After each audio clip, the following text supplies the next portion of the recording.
აი ეს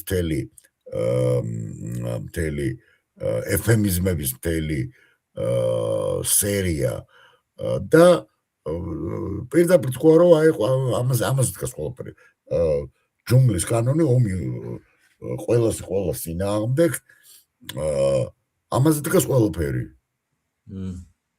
გესმის ანუ ეს ჩემია ეს ჩემი ტერიტორიაა იქ თუ შენ შეიძლება აკონტროლე კავკასია იმიტომ რომ მისი არისო ხო პირდაპირ ხო დაწერა თავისი მაშინ ინსტაგრამში ხო დაწერა რატომ ეს აქტუალებული იყო მეურო ესე გადავწყვიტე ეს კონფლიქტიო სომხეთ აზერბაიჯანისო თითქოს მართლა მანე გადავწყვიტა ხო და ესო იმიტომ რომ მისი ტერიტორია არისო ანუ ტრამპი ამბობს რომ კავკასია არის პუტინის ტერიტორია გესმის და ჩვენები არ აქცევენ ამას ყურადღებას ჩვენი ლიბერალები რატო იცი ამერიკის პრეზიდენტის კრიტიკა არ შეიძლება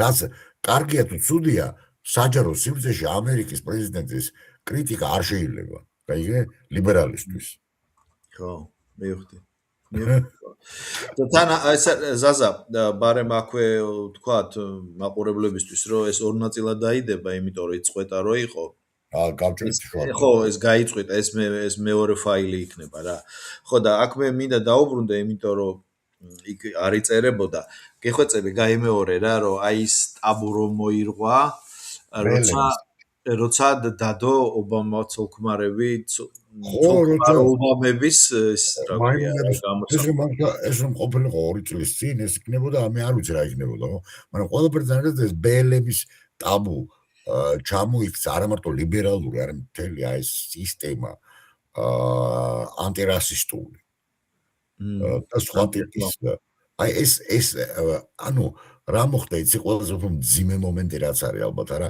რაც მართლაც მნიშვნელოვანი ამერიკა მართლაც რასისტული ქვეყანა იყო რომელიც შეეცადა დაემარცხებინა ეს რასიზმი მარტინ ლუთერ კინგი აცხონოს ღმერთმა ამას შეიწირა ნამდვილად კაცი რომელიც იყო პასტორი და ნამდვილი ქრისტიანი და ფაქტობრივად რა ხდება დღეს რას ვხედავთ რომ იმარჯვებს ისევ რა მორალი ძლიერის ძალაუფლების და იმარჯვებს მორალი რასაც შეიძლება დავარქვათ ნიჩიანური მორალი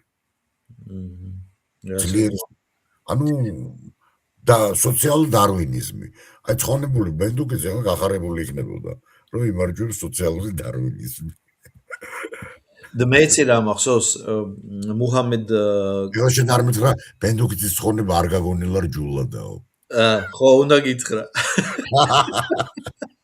უნდა გითხრა ხო და მერტვა მომიტოვოს ახლა მომიტოვოს გარდაცვლილზე ხო კაშუს დოთ პრასება გავარო პრასება კაშუს დოთ ნადა ხო და წარმოიდგინე კასიუს კლეი ჯერ კიდე კასიუს კლეი რო იყო ოლიმპიადა რომ მუჰამედ ალიმდე ხო და მუჰამედ ალიმდე და რესტორნებში არუშებდნენ ამერიკას მოუტანა ბიჭო ოქროს მედალი და რესტორნებში არუშებდნენ და ბოლოს ცნობილი ფაქტია ეს მედალით რო დადიოდა ხო იცი ეგ რომ შეეშვა და მაინც არუშებდნენ და ბოლოს მაინც გახდა მუჰამედ ალი ზაზა მე დარწმუნებული არ ვარ ამ წვეტის დროს ჩვენი საუბარი JD Vance-ის მოსვლაზე და გავიმეოროთ რა ჩემი კითხვა იყო ეგეთი აი კიდე გაქრა რა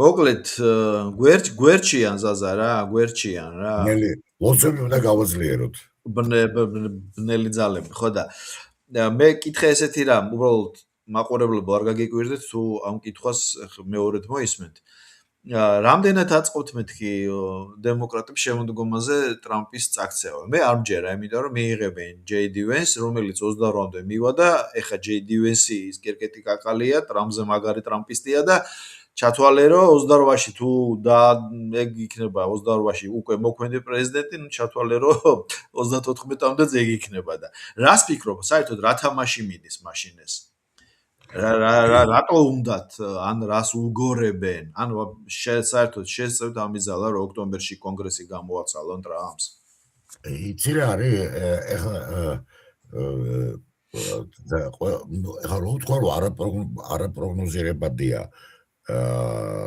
ხო ეს ძალიან ის იქნება რა ქვია ბანალური იქნება მაგრამ რეალურად გვაქვს სიტუაცია როდესაც მე მაგ რას ხედავ რომ ეს არის მდგომარეობა როდესაც იმპერია გადადის რესპუბლიკის მდგომარეობიდან დიქტატურის მდგომარეობაში. თუ ამერიკა არის რომი, მაშინ უნდა ვთქვათ, რომ თუ ამერიკა არის რომი და ამერიკა არის რომი, უნდა ვთქვათ, რომ რესპუბლიკის კრიზისი დამთავრდა იმპერატორების მოსვლით.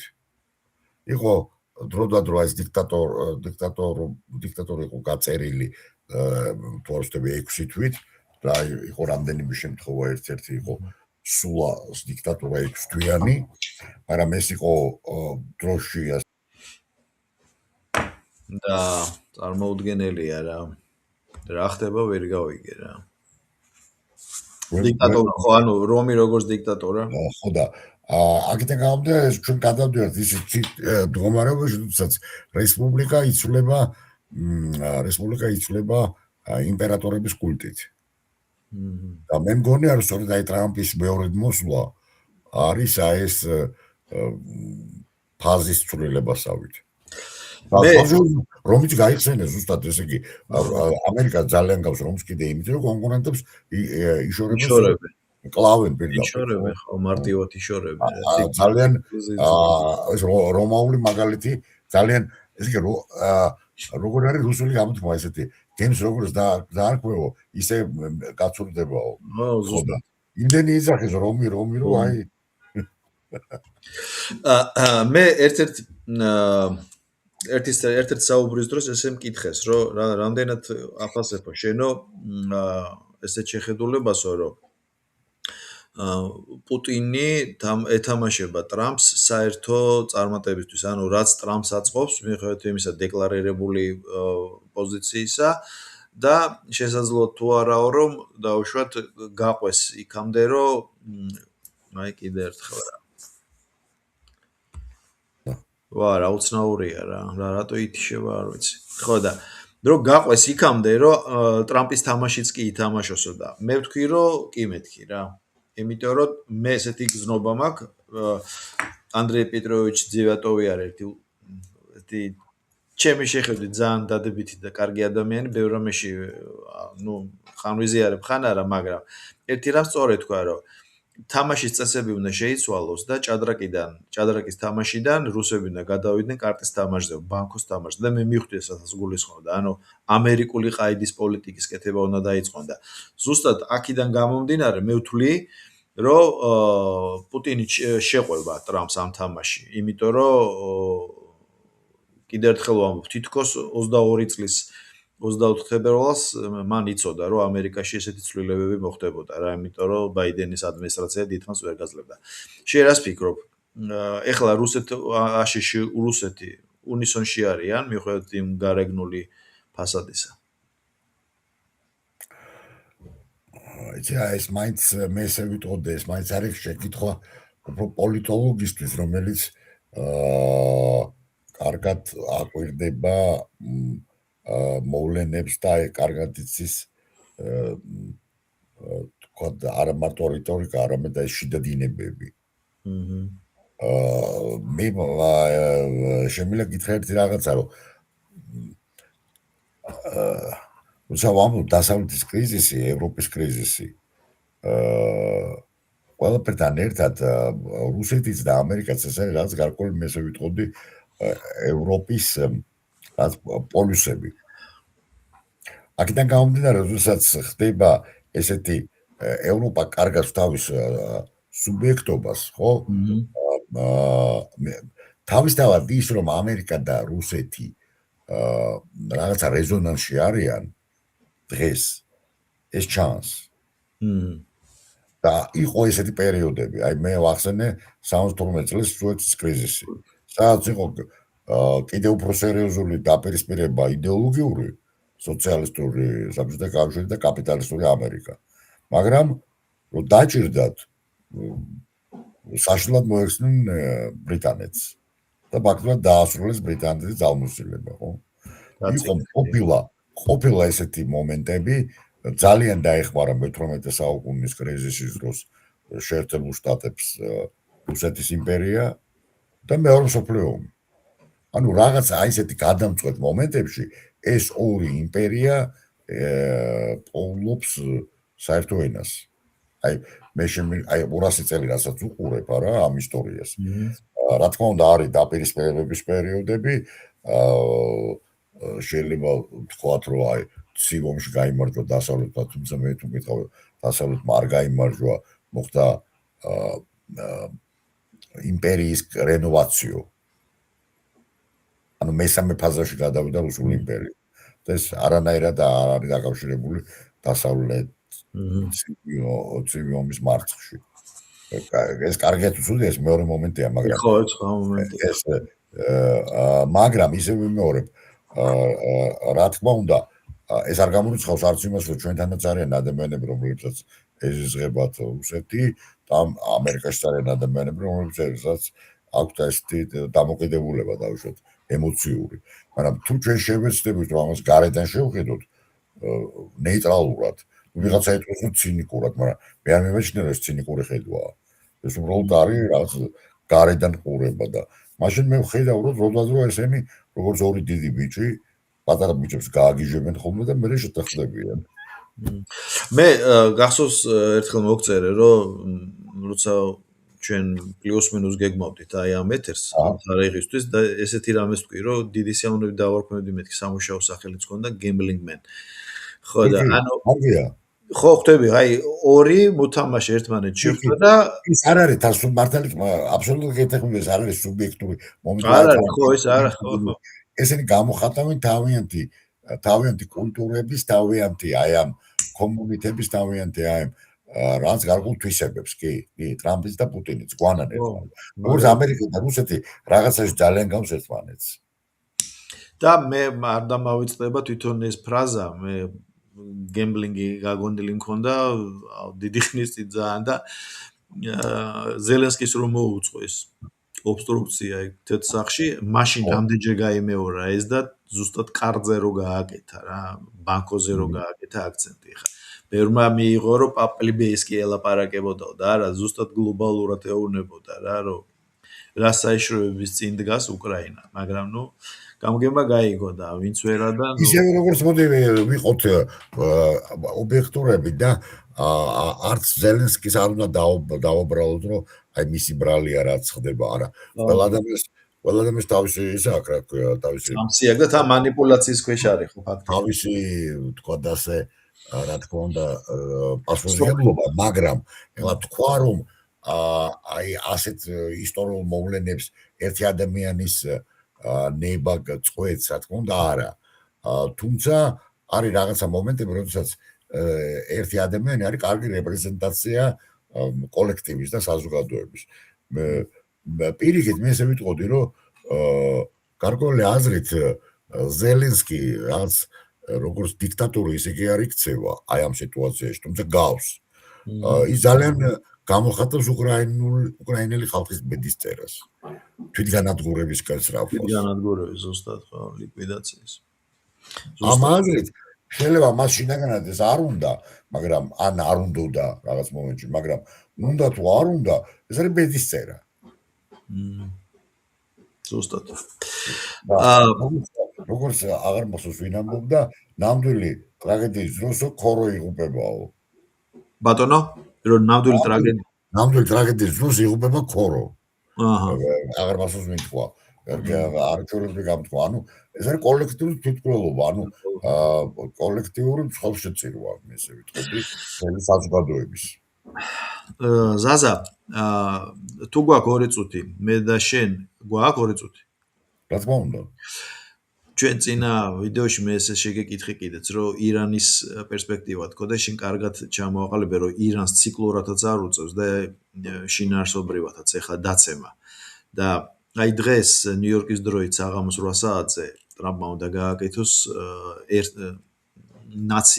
ნაციასთან მიმართვა ანუ ერთთან ამერიკის ერთთან მიმართვა ამერიკის ერისადმი. ერისადმი ვერ დავალაგე რა. ინგლისური ვერ ვისწავლე და ქართული მოვისწავლე. აი, ახავარ გაჭედილი რა. ხო და როგორ ფიქრობ? მიმართვის შინაარსი არ ვიცით ხა ეს რა სიტყვის ეს მარტო ტრამპაიც, მაგრამ აი ის შექმნილი სიტუაცია, ის იმხელა არმადა, ის ორი ავიამზიდი 8 ესმინეცი და 2 წყალქვეშა ნავი და 300-მდე ტამაჰავკის რაკეტა. ეს ეხლა მართლა ტყუილი ყალბი ბრავადაა. არა და არ მჯერა რომ ირანი უნდა დაიშალოს, იმიტომ რომ არაბეთს არ აწყობს და თურქეთს არ აწყობს ერთ მნიშვნელოვნად და ნუ მოდი ესე ვთქვა რა,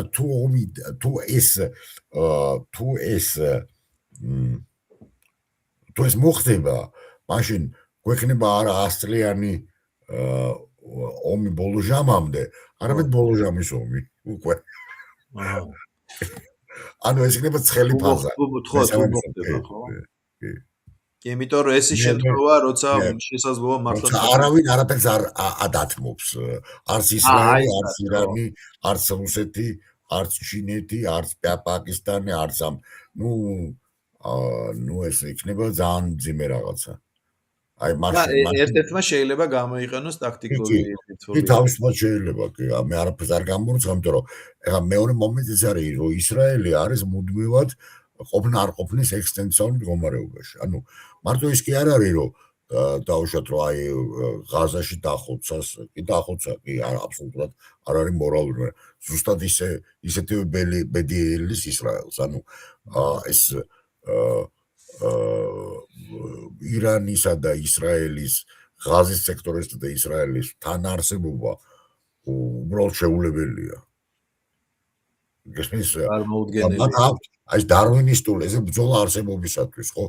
ისრაელი, ეხლა ვინ შექმნა და როგორ შექმნა, ხო, ეს ისრაელი? რა მიზნებით? ეხლა ეს კიდე საალკე თემაა, მაგრამ არავის ალბათ მე იმედი მაქვს, რომ არ წარმოედგინათ, რომ ესე იქნებოდა, მაგრამ ესე მოხდა. ხო? ანუ ეს ქვეყანა მუდმივად იბრძვის ყოფნა არ ყოფნისთვის და მე რა თქმა უნდა ახლა აქ მე გამართლებაზე კი არ არის ლაპარაკი. უბრალოდ ვიღაც არის ისრაელის მხარეზე, ვიღაც არის პალესტინელების მხარეზე ან ირანის მხარეზე, ხო? მაგრამ ორივე შემთხვევაში ვის მხარეც არ უნდა იყო. აი მოდი გარედან ვიყუროთ, შევხედოთ, ხო? რამდენად შესაძლებელია.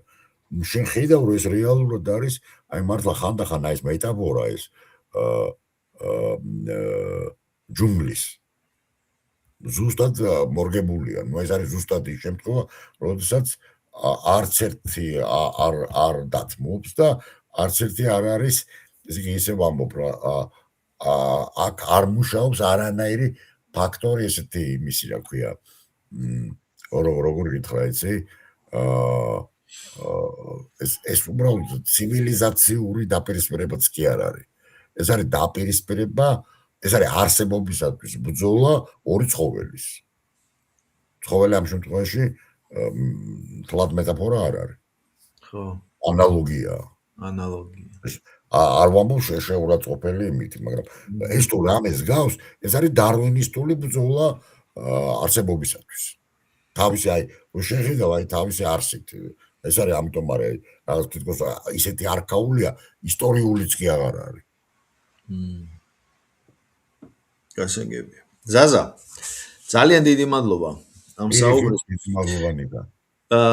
წინა ეთერშიც იყო წვეტები და ჩვენ დავაბრალეთ გალეძალებს და მაშინაც დავასრულეთ ეთერი და აი დღესაც მსგავსი რამ მოხდა, მაგრამ ეს ორმაგად საინტერესოს ხდის. ჩვენ პოდკასტს. ზაზა, აბა დროებით, გემშვიდობები, საუკეთესო სურვილებით. კიდევ ერთხელ დიდი მადლობა ამ ინტერვიუსთვის.